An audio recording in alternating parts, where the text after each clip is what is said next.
Alrighty guys, welcome to the placement guide for Legion TD. Now I've put off doing this for a little while because honestly I figured it was not the easiest thing to do comprehensively, but we'll give it a go. So what I'm going to do is break down a bunch of positioning or placement like variants you can do and little techs, and we'll explain what they are. We'll give you an example in the debug mode, and then and we'll explain basically what they do or why they're good, right? And hopefully what I'm thinking is if you guys can understand what the placement is meant to accomplish, then you can understand when it will be good, when it will be helpful, right? And when you should use it. So yeah, enjoy. Alrighty, so number one placement tech is the walk log. You all should be familiar with this. This is the simplest example I could think of. It's the Aggro 550 on level 5. So let's have a look at it. So what we're going to see is this one Aggro in front here. This is our walk log Aggro. So if we watch all the birds, a bunch of them are going to aggro onto this Aggro. Even the ones that were over here aggro onto this one. You can see the majority of the wave is up on the wall, and a lot of these creeps at the back are still trying to get around and actually attack. So a fair number of birds just weren't able to do any damage for quite a long time, right? And as we can see, the Aggros are able to do well enough even in debug where it's a little bit harder to hold. Alrighty, moving on to another example of walk log. You can see we've got pretty just average level 15 setup, right? Like it's strong 15, but it's nothing special, 3640 value. So we've got the Aggros we had in the earlier setup, just, for kicks, to add value. Got Ice Troll, Shaman, Ice Troll. Got 4 Hydras, 1 Magnetor. So our walk log is this Hydra here, okay? So we're going to start the level. We've got sends coming in. Should be a 2300 send each lane, I think, so not the biggest. But we're going to watch what happens with this Hydra. You see this one moves forward. The Magnetor moves forward, stays behind it, and you can see all the creeps are clogging up to this Hydra here, which is exactly what we want to see, right? Now the majority of these Centaurs, look how many are blocked at the back here doing absolutely no DPS. The sends are where I want them, right? Hitting the Hydras, not starting to flank around or do anything really obnoxious like that. You can see that, don't get me wrong, it's not the biggest send or anything, and I would be pretty confident in this holding a 2300 send, but you can see what the walk log did. So now what we're going to do is do it without the walk log. Without the wall clog, rather. Actually get rid of that. That. Get the penguin back. Put the Magnetor here for argument's sake. Hydra. Blah blah blah. Magnetor. Demon. Whoops. Well, there are demons coming. Whatever. Whoops. We'll get rid of that real quick. Demon might be a bit much. So, Firelord, Firelord, Firelord, Firelord, Kraken, Kraken, Kraken, Kraken, Behemoth, Behemoth, Behemoth, Behemoth.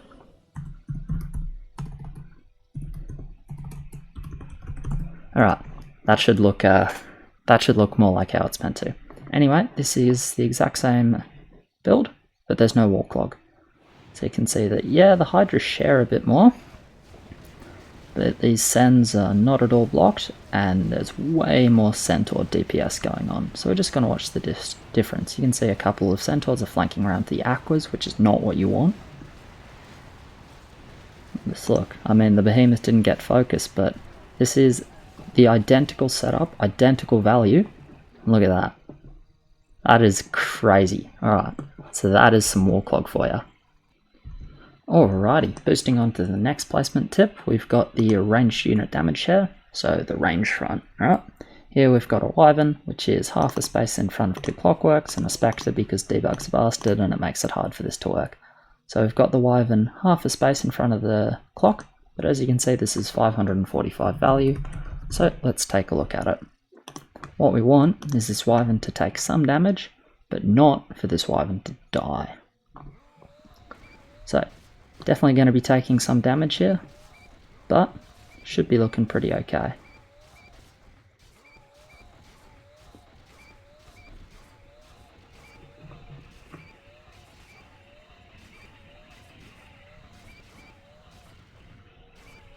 So you can see we have really nice damage share here. The Wyvern's 40 HP, the Clock's 70 HP. This one's a bit healthier on 400 HP. This is a nice easy mid. Now what we're going to do is we're going to demonstrate this same setup. Find the Orc builder. Demonstrate the same setup with the Wyvern here. Let's go. And we'll see how this looks.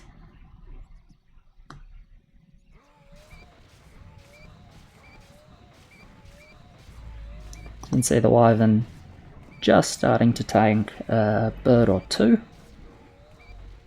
but we'll see how we end up here.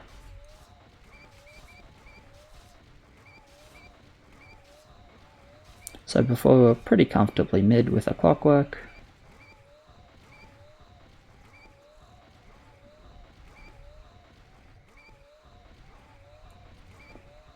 Now we are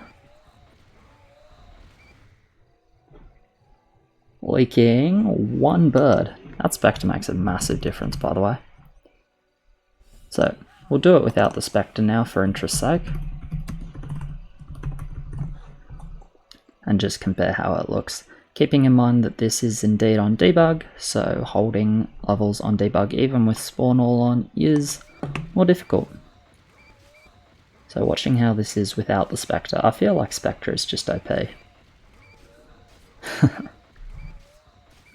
love Spectre. It's probably my favourite tier 1 to just have as a tier 1.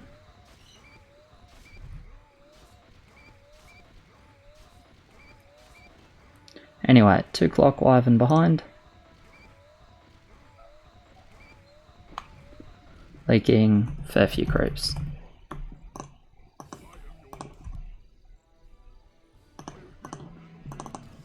Two Clock Wyvern in front.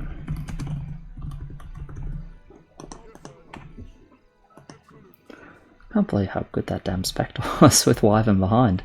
It's meant to leak like 10 creeps, as you just saw. This looks like really nice damage share here. You can see the Wyvern's tanking on the wall, and the 2 Clocks have got a really nice angle. This actually looks a lot better than the first test with the Spectre.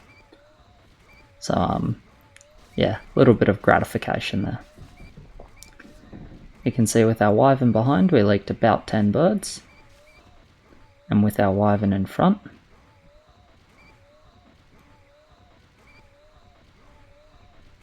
we're going to leak 3, 4. Big difference, right? One tier 1, this is easy mid. One tier 1, the other one's not. Alright, so there you go. Range damage share with a ranged unit in front. That's how it works. Now, of course, you got to make sure your ranged unit is tanky enough that it is actually happy to share damage. Good examples are Wyvern and Night Saber, things like this, Elite Archer as well. Not so good examples might be like Revenant, it tends to just die.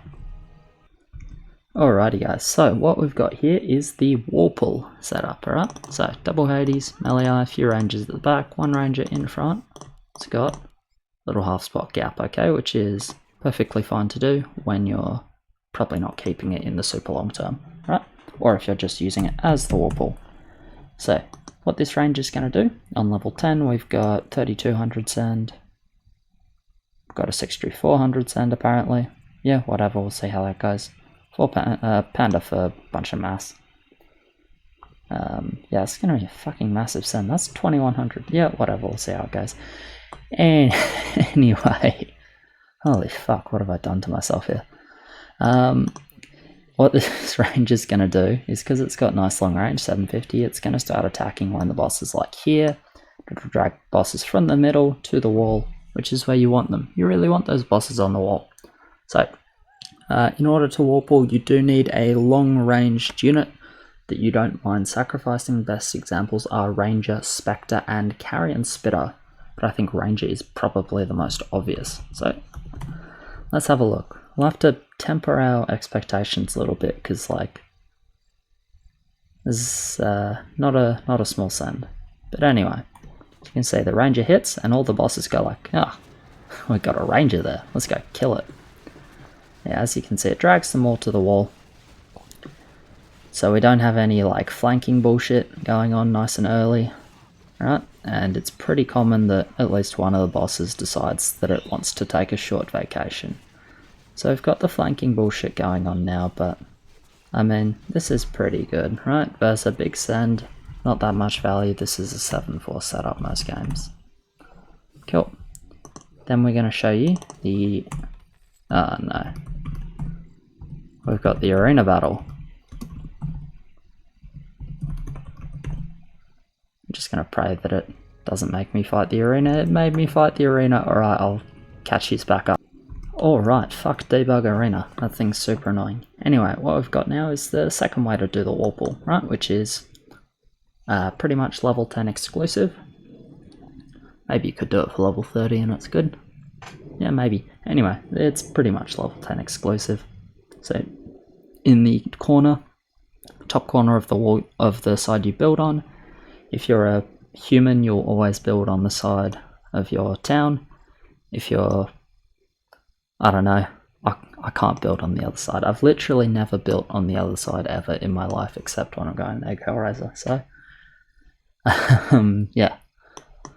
But yeah, well, this accomplishes, bloody hell, English is hard, accomplishes essentially the same thing, but it just does it a bit more aggressively, and it's only good to do it on level 10. But anyway, we'll have a look at this ranger. It's the same sort of send. Cool. You see we drag everything over. This time we drag it really to the wall really early. And the difference is doing it this way is the bosses will generally go further to the back and have more vacation time. So I actually really like doing this on 10. I think it's quite strong if you've got those units that are good at doing it. But putting it here is totally fine as well. Especially if you think that whatever unit it is relevant to your lane and will help you survive. So this is a nice result here. I think that really shows the strength of the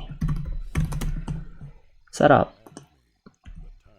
I hope there's no arena. Anyway, we're going to reset the buffs and we're going to do the send again. So 4 ferbs, 4 of those.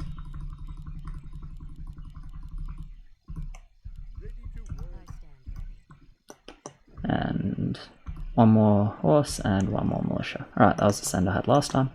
This time we're going to show it without any pull.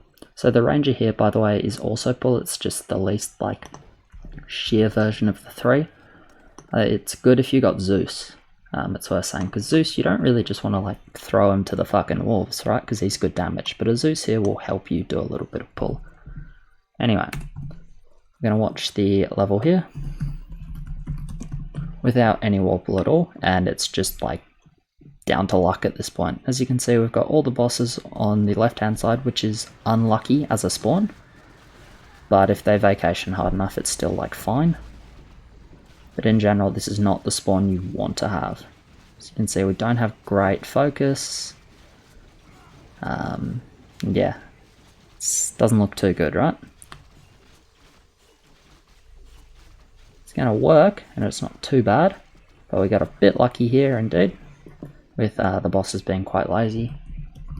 But in general, I hope that shows like the use of the wall clog, particularly, or the wall pull rather, particularly on level 10. What I'm going to boost in and show you now after a quick cut is how to use this in the mid game with a couple of setups, well, one in particular. So back in a sec. Alrighty, next thing we've got is the blocker. This one's pretty simple and most of you guys should know about it already, so I'm not going to spend too much time on it. You got like 2 types of blockers. You got the level 10 blocker, which will be either right up the front of the lane, but not using it to wall pull. Generally just because it's a melee unit in that case, or a short range unit that moves before it attacks. You can do a blocker in front of your Hades on 10, once again, if you don't have a unit to wall pull. Wall pull is preferred to blocker, but sometimes you just don't have it. Then you'll also see it early game, particularly level 3, just a tier 1 blocker for Blood Orcs. This is most common with EA and Night Saber. I would say are the 2 most common units that do this. So what we'll do is we'll show you level 3 here. We've got our blocker, can be here or here are the best placements for a blocker. Got our Blood Orc, and what you'll see is the peasant just runs forward. The Blood Orc gets stuck on the peasant before he goes to the EA. A lot of the time, and online, more often, that'll mean that the Blood Orc like stalls here and then walks around the back, and that is perfect. That's what you want to see.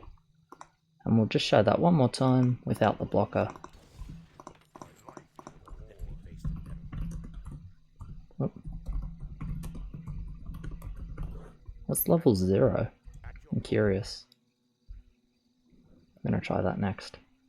Anyway, as you can see, Blood Orc, he's not super fast, he gets stuck on his own.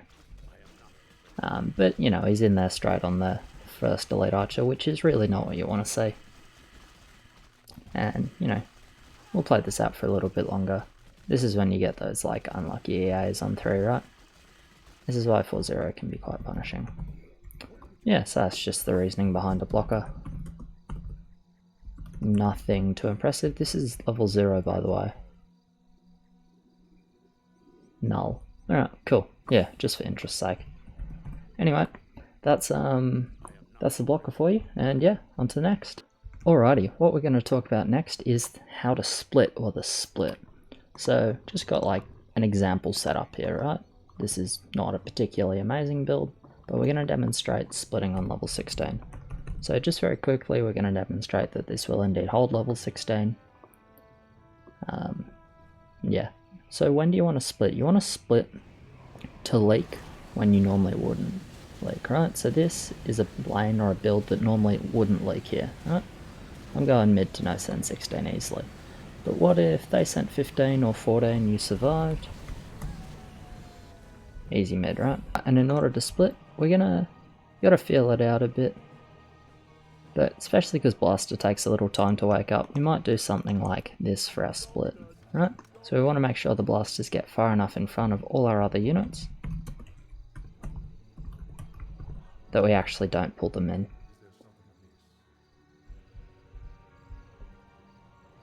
So you can see, the Spectre aggroes the front couple of blasters, perfect. Now we aggro a couple more units, but we're leaving a lot of our units behind here, which is exactly what we want to do, right? The creeps that start to walk around the flank, they might aggro the next unit, but that's okay, there's nothing you can really do about that.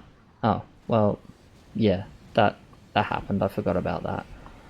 But I think the point is like clear, right? Maybe that's too janky.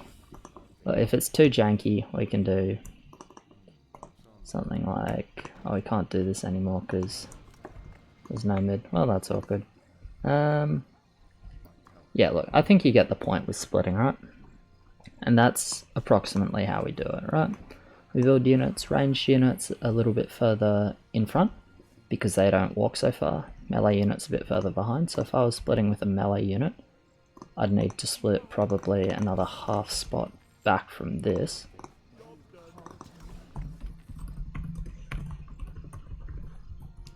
Trying to do this quickly to not waste too much time on it. The reasoning is obviously the melee unit moves up to the creeps further than the ranged unit.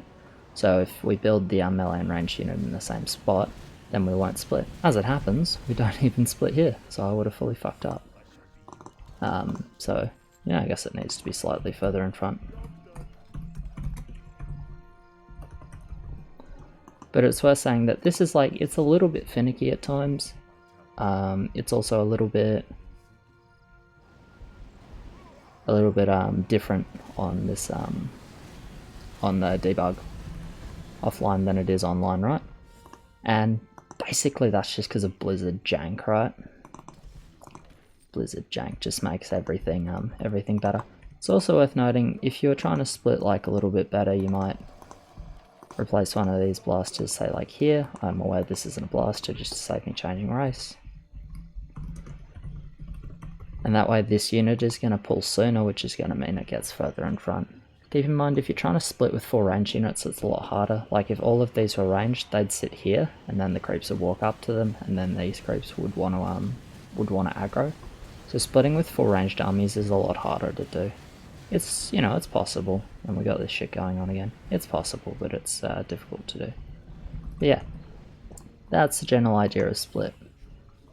In terms of holding, it's never useful. Can be useful if you're trying to clog in the mid game, which I don't recommend, but it's possible. Or you can do like a little form of split, and I'll show you what that is now, I guess. I guess it's like a pull-off. I'll be quick with this. I guess I call it like a pull-off. For example, like if you're trying to clog with double Night Saber, right? You had your double Night Saber on 3. We all know that this pretty much holds, right? Level 5. That's just the assumption. But if we just put a tier 1 like here,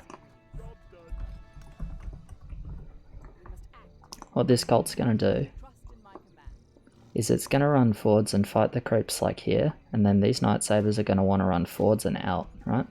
So as you can see, they're off the wall, so they can get surrounded, and then they're gonna be, yeah, they're off the wall, so they get surrounded. A lot of the time, the aggro will like fully fuck up, and while it's not guaranteed to leak, you can make your hold worse with things like double Night Saber, right? So if you're trying to clog, like this is a really good leak for clog, for example, right? So that's another way you can use split in the early game, but I think that's about the only time you use split in the early game. Generally, if you're trying to leak, then you just push a bit more and build less, rather than fully splitting the line. So yeah, cool. That's split. It's always just a little bit about feel. In general, if you're going like 7 to 8 spots in front of your furthest forward unit for a range unit, and then like 6-7 spots for melee units, that's a good guideline. But it always depends. Different units have different aggro ranges. Dark Priest, for example, really long aggro range. And units have different movement speeds as well. So like if you're splitting with a Skeleton Warrior tier 1, then you don't want it quite as far forwards as say like Peewee tier 1, because Skeleton Warrior will see the creeps earlier and move faster, which means it moves further away from your army. It means if it's too far forwards, it'll run forwards, die, and you won't actually split. Last thing with splitting is you got to give time for your units to move from where they are to where the creeps are, because if you just got like one tier 1 that runs forwards, dies in half a second, and then your units are only like halfway to the creeps and they fight here, then your backline's going to see them. So just make sure you're splitting with something that has enough bulk. I like splitting with ranged units. If I have a tier 1, 2, or 3 ranged unit, that will always be my preference to split with, but that's personal preference. If you're more comfortable or just confident splitting with melee units and cheaper ones, then absolutely go for it. At the end of the day, the cheaper is better. The cheaper the better. I would rather just not fuck up the split, because as I said, a little bit finicky, and I personally am not that great at it, so that's definitely like a weakness of mine, something I can work on. But anyway, cheers, and on to the next one. Alrighty. Next up, we've got, I guess it's almost another form of split, but I call this one the dark technology. That's because when Moa saw me doing it, he wanted to ban me, and I had to convince him that it was in fact within the rules. But anyway, so this is the dark technology slow leak, and the time you're going to be using this is when you're already leaking for your team. Presumably you're just like a fairly dedicated leaker. You're leaking for your team. By the way, whoever ended up with this build in the mid game fucking sucks, and that's why they're leaking. But you're already the leaker for your team, and you're just trying to leak as slow as possible, right? While keeping your value up. Maybe you're even trying to keep bounty up, but that's probably unlikely at this point. Anyway, the way it works is, let's say I got 300 gold and I can build a Dark Priest, right? If I just build it here, then it's gonna like fight with my army. It's going to walk up, it'll take damage, and the creeps will kill it, and then run through this way. But we do it a little bit differently, right? Actually, we'll kick these turrets and these ice trolls, because it actually does just work best with melee units, and we'll put in some Forsaken ones, because, you know, much love for the Forsaken ones, right?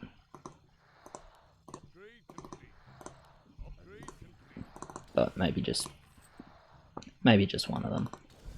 Alright, just to make sure we're leaking. We got a Forsaken one, and yeah, we'll show you how this works. So what you do is you build it behind and on the opposite wall, right?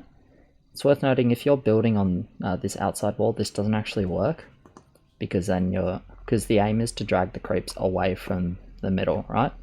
And if they're having to take this corner through here, that's more distance than this corner through here, right? Any of you who've played any racing game ever probably know this, right? So we'll play the level and just have a look at how it goes. Now keep in mind, this is not corner delay or delay value, because this fights with your army. It just stays at the back and on the opposite side. But you can see this Dark Priest fights with your army, and that's the intention, right? Like, it's meant to fight with your army, it's just positioned on the wrong side. But you'll see, this only works with very long range units, by the way. Dark Priest, Cannon, I guess there are a couple of others, but these are like the main two where you're definitely not rule breaking. As you can see, it doesn't tank anything, or maybe it tanks like one creep, but it can survive it. Then you'll see it'll drag the creeps right over to this side, especially these ones over here. And then they'll have to take this long corner around, right? As opposed to not having it here. So this is like a pretty cool little tech that you can do. It actually works really, really nicely with Meridian as well, by the way. If you do this with Meridian specifically, because Meridian's so tanky and has such long range once again, you really drag the creeps to the other wall. So as I said, it's not corner delay, doesn't count towards your 120 value because it fights with your army, right? It's just in a janky spot that's intended to do something other than hold optimally. It's intended to leak really slowly. You don't use this often, but whenever I get to use it, I feel pretty happy about it, because, you know, it's a cool little tech you can do. So don't stress too hard about this one, I just think it's cool. Anyway, yeah, cheers for watching, on to the next one. Right, for this next one, we're going to examine building like high on the wall versus building diagonally. This one might take a little bit longer, but it's pretty cool. So the general rule, like the general reasoning behind it, is that if you build your units on the wall like this, then there are going to be less enemies within their range, right? Because as the creeps clog around whatever you've built on the front, there'll be a bunch of them stuck here that'll be like out of range, or at least not like priority targets for your units AI, right? Like you see units, like range units, they don't randomly hit units right at the back, except for fucking Dark Priest and shit, but you know, that's another story. They're a bit different. They tend to hit the creeps that are like nice and close to them, right? So if you build all along the wall, when half of the wave is clogged up here, there are going to be less creeps that are close to these units, right? Within their like aggro range. And that means you're going to have more of your damage focused on, most of your damage focused on a smaller number of creeps, which means you're going to kill said smaller number of creeps faster, right? And that's like the advantage of building on the wall. This works really nicely with AoE towers, such as Night Saber, EA. You do it, I've said this before, but you do it with Aqua if Aqua was expensive. Aqua's really cheap, and obviously you can't build like that along the wall. Like, that's just unrealistic, right? But you do it with Engineer as well, and it's just to get the most out of the AoE in particular, right? So you sacrifice damage share, right? Because your units will tank like one after the other, not entirely, but like it'll be main focus front unit, main focus second unit, main focus third unit, right? As opposed to more evenly splitting the focus, but you'll be able to kill creeps more quickly, which thereby reduces the total DPS of the wave, right? And obviously the other side of this is you use the wall on your flank, and hopefully your units stay on the wall and then can only be attacked in like this arc rather than the full 360 degree. So we'll just start level 5 here. I think it's most obvious with the birds. They tend to behave quite nicely because they're flying. And so what we'll watch is we've got something that pulls them to the wall, and you can see Night Sabers, they don't have many creeps to attack. They're going to attack these ones that start flanking around. But these ones at the back here, they don't care about, right? And now you'll see they'll have more creeps to target, but in general they were hitting a lot of the same creeps fairly often, right? And that's the real advantage you get out of this.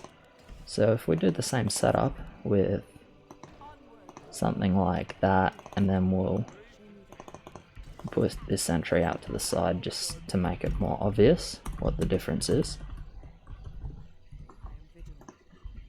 And we'll do this again on level 7 because that can give you like a good idea. But what you'll see here is We'll have more even damage share. Sentry likes to walk forwards, so that's like a bit different there. See, this Night Saber can hit all these creeps, this one can hit like all these creeps. There are heaps of targets for them to select. And you see we actually end up doing worse because we don't kill much of the wave, right? Or we don't kill the wave quickly. We share some damage on our Night Sabers. A bit awkward with this sentry running forwards, really. Probably be a fairer test if I deleted it, but I think you get the idea. We share the damage better, but we don't focus our damage quite so well, right? And focusing the damage is really important for these range units with AoE.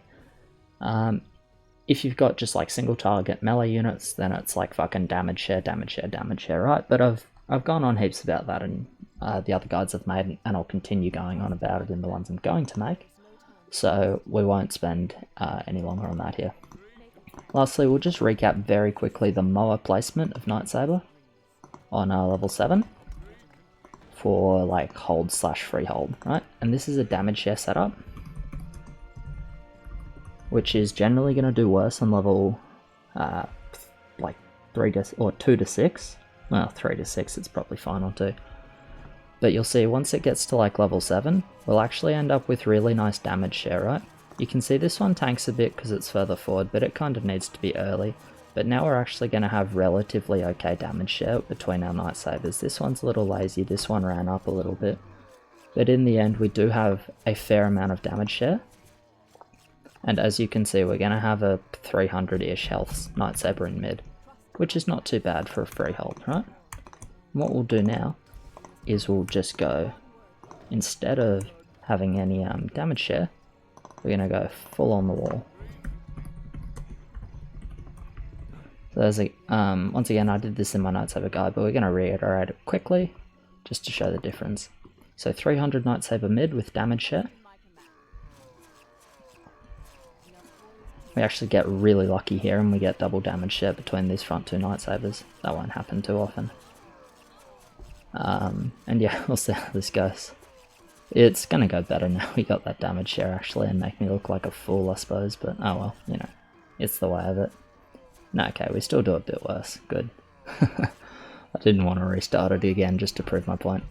Anyway, as you can see, even with luck we end up with a 30 health Night Saber in mid as opposed to 300.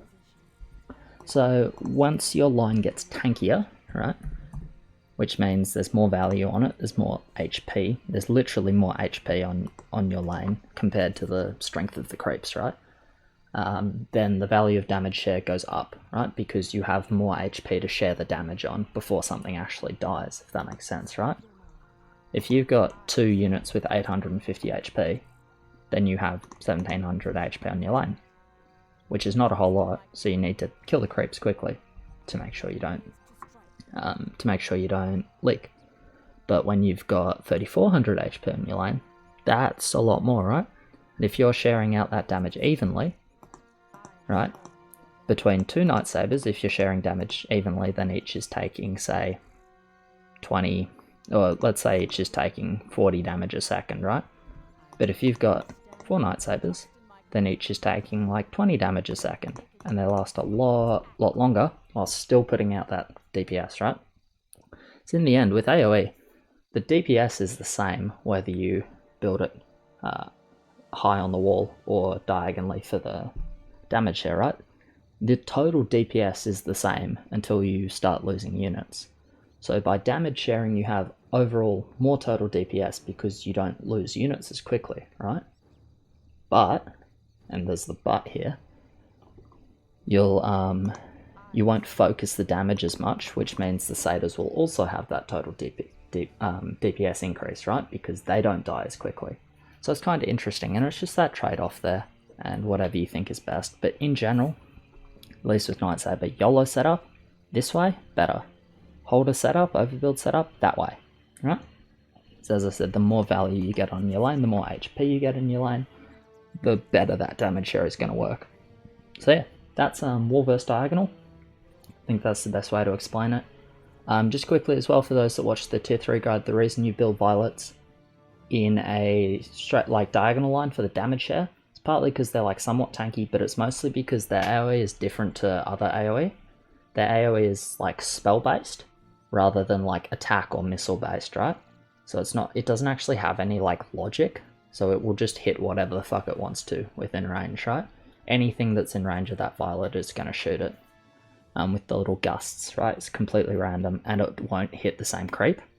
Like Night Saber, once it hits a creep, it'll hit that creep till it's dead, right? Same with EA. Disciple has like logical missiles, so the like skill shots, they go in a straight line. So if you build high on the wall like this, you'll clog the creeps up, you'll hit more creeps with the missile. That's why you build up with Disciple, right? But Violet is completely random, so you don't actually get any benefit out of the spell for building up, except there might be a few creeps at the back that the Violet can't actually reach with the spell initially, but that won't last nearly long enough to justify losing your damage share. Yeah, that's War vs Diagonal, so cheers, and stay tuned. Alrighty, for the next one we got personal favourite of mine, so this is going to be the Flank Overload, right? You might think, my build looks pretty bloody squishy, 14, doesn't it? I got the Slower, which I'm only demonstrating with because I think it makes this a lot more obvious, but I got my Slower, got some Aquas on 14, medium armor, decent damage, then I got a bunch of Hellraisers. So it's like, my build has like big tick for damage, tankiness, fail, 2765 value, low, right? So, you might not expect a whole lot from this, but we're going to play the level, and we're going to watch. So the aim of this Flank Overload is to make sure that the Hellraisers stay alive. Here's how we accomplish that. So the Magna runs forward, and the creeps start to pull over to it. Some of the creeps pull to these Hellraisers, but look at all the creeps that go to the Hellraisers. What happens to them? They get wrecked, because all of my damage is over this side. I lost one Hellraiser, slightly unlucky. Right? As you can see, all my Hellraisers are surviving till the end. Why does that happen? That happens because, just pause so I don't get a level gun, that happens because all the creeps that run over and try to hit the Hellraisers have 7 fucking Hellraisers hitting them and going like, no, die mate, right? So they don't actually get to survive very long. And this works beautifully versus Sens as well. Obviously you hope the Behemoth doesn't go on your Hellraiser. If you want to do like a bit of a shearer wall pull, you can get a Magnetor here, maybe a couple of melee units here to like even the creeps out a bit. That'll work beautifully too. This placement's just like a bit quicker for me to demonstrate. Anyway, anything that tries to hit the Hellraiser, and like this works best before like Firelord Demon and shit, right? Then it starts to fall off a little bit, but it still can work as long as you have enough units up here to tank them for a bit.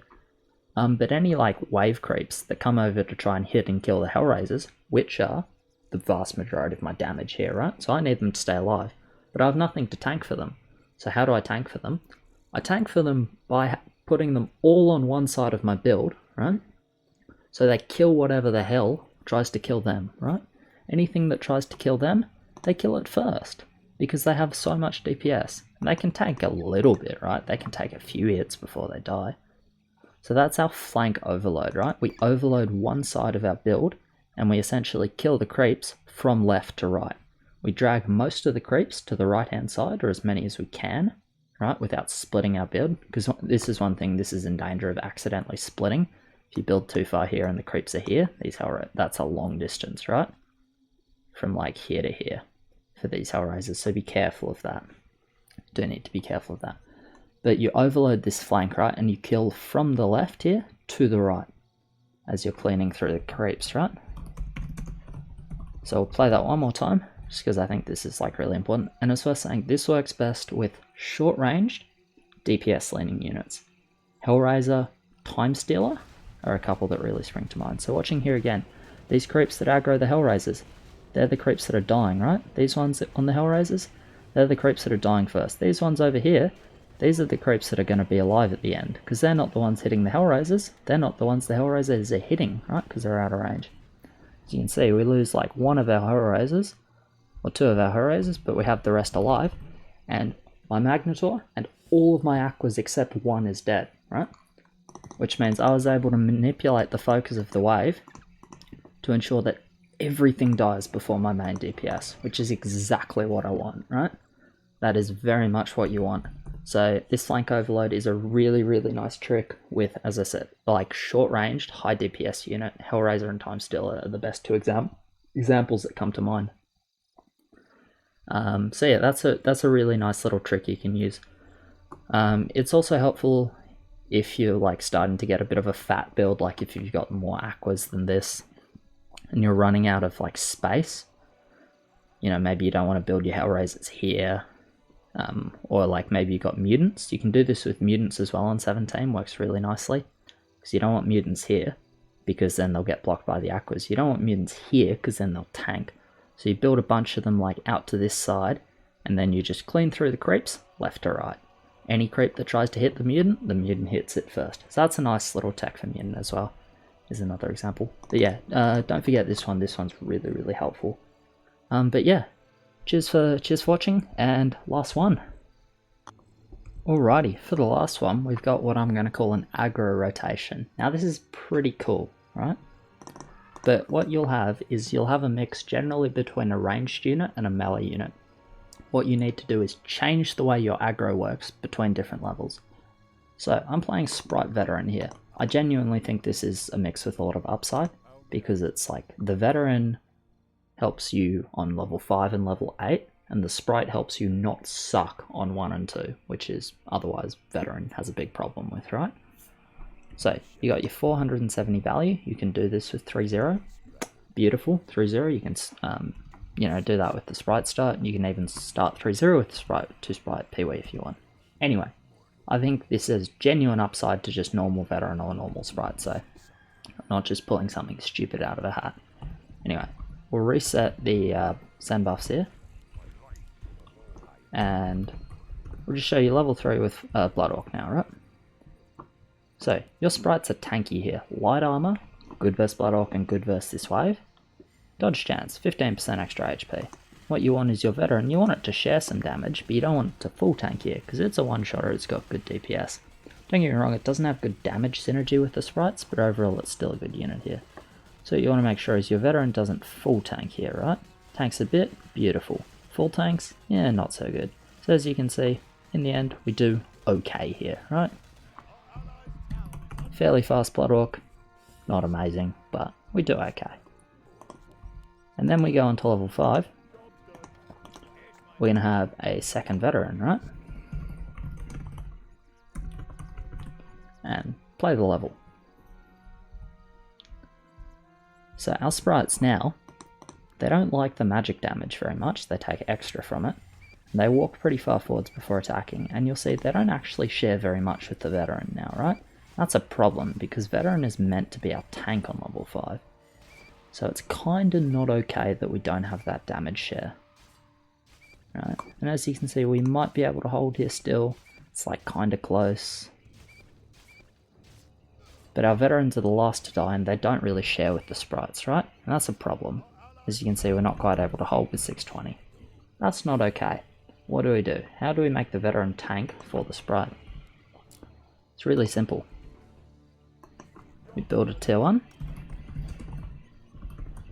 and we rotate the aggro. So what this tier 1 will do is run forwards.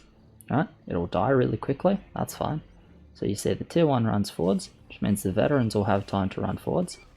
And they both aggroed over to this left hand side just to fuck with me. God, I love debug. Alright, we're going to try that one more time.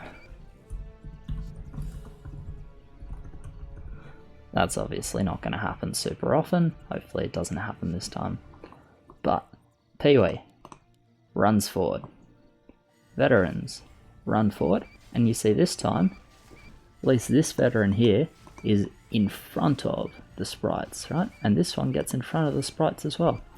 Perfect. This is exactly what you want. Your Veterans are your tanks here, right? Like, yes, they have decent damage, but sprite overall is good DPS here.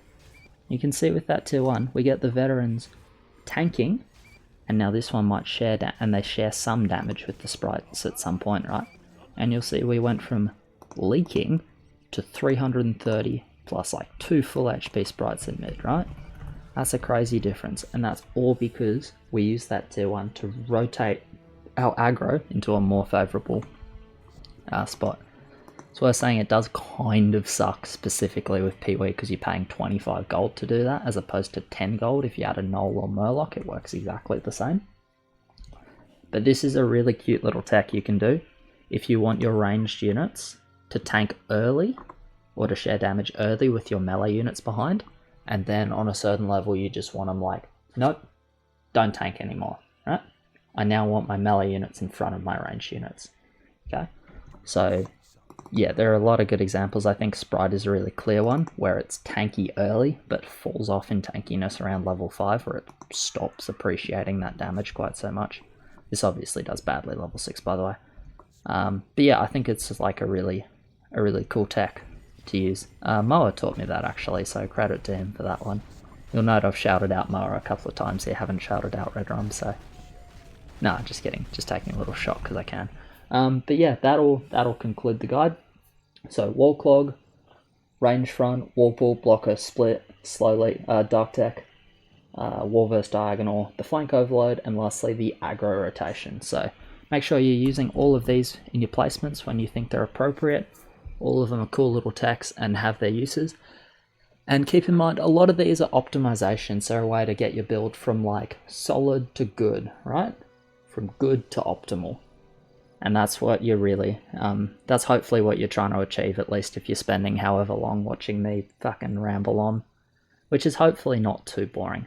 But anyway, cheers very much for watching, guys. I really do appreciate you watching, especially these sorts of guide videos, because I do put a bit of extra work into them.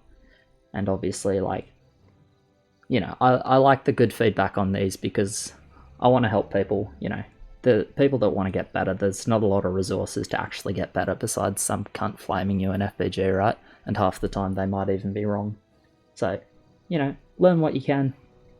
Whatever you think is good and might help you, then yeah, absolutely take it away. And anything you think is just like meh, then feel free to ignore it. But yeah, cheers for watching. Like, subscribe, all of that, and I will catch you in the next one. Thank you very much.